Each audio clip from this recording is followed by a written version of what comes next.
La célébration de la Toussaint est une célébration païenne.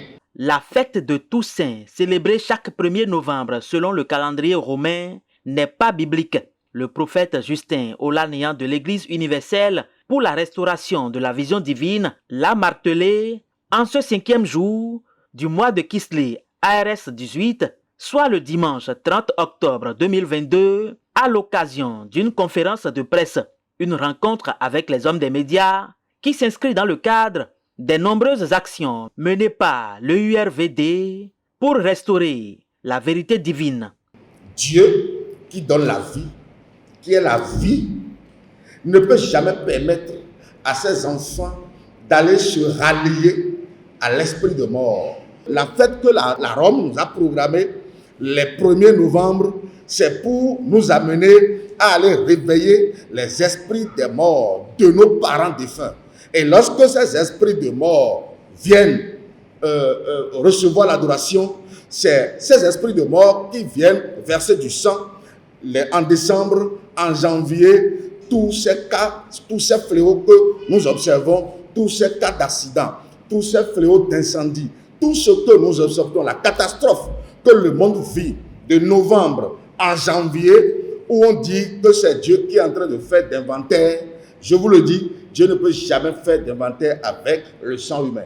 Dieu ne peut jamais s'amuser avec le sang humain parce qu'il a fait l'homme à son image et à sa ressemblance. La catastrophe qui se passe en ces fins d'année romaines, c'est les esprits de mort que la papauté nous oblige à réveiller au travers de la célébration de la Toussaint. Ce sont des esprits de mort qui viennent semer du désordre sur la terre pour tuer les innocents.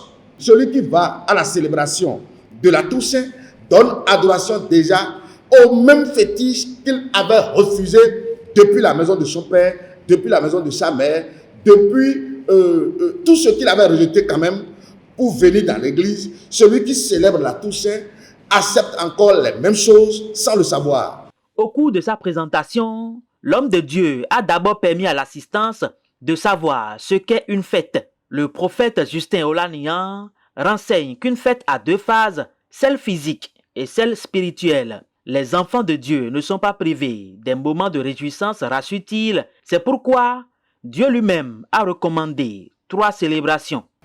La première fête qui ouvre l'année de Dieu, c'est la fête de la Pâque, qui doit être célébrée quand et comment.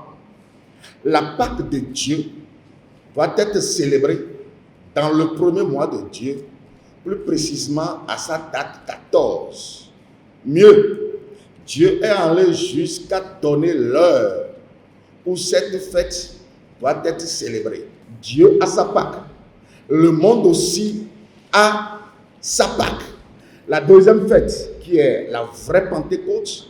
Et quand je dis la vraie Pentecôte, je ne parle pas de la Pentecôte de dimanche.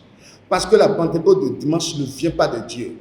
Et la troisième fête de Dieu, c'est la fête des tabernacles que le monde chrétien et le monde dans lequel nous sommes ne connaît même pas. Tout être humain est appelé à observer ces prescriptions pour bénéficier de la grâce et des bénédictions du Créateur, précise le prophète Justin Olaniyan, qui ajoute qu'en dehors de la célébration de la Toussaint, les enfants de Dieu sont aussi invités à s'éloigner, entre autres, de la fête du Nouvel An, de Noël, des anniversaires de naissance et de décès.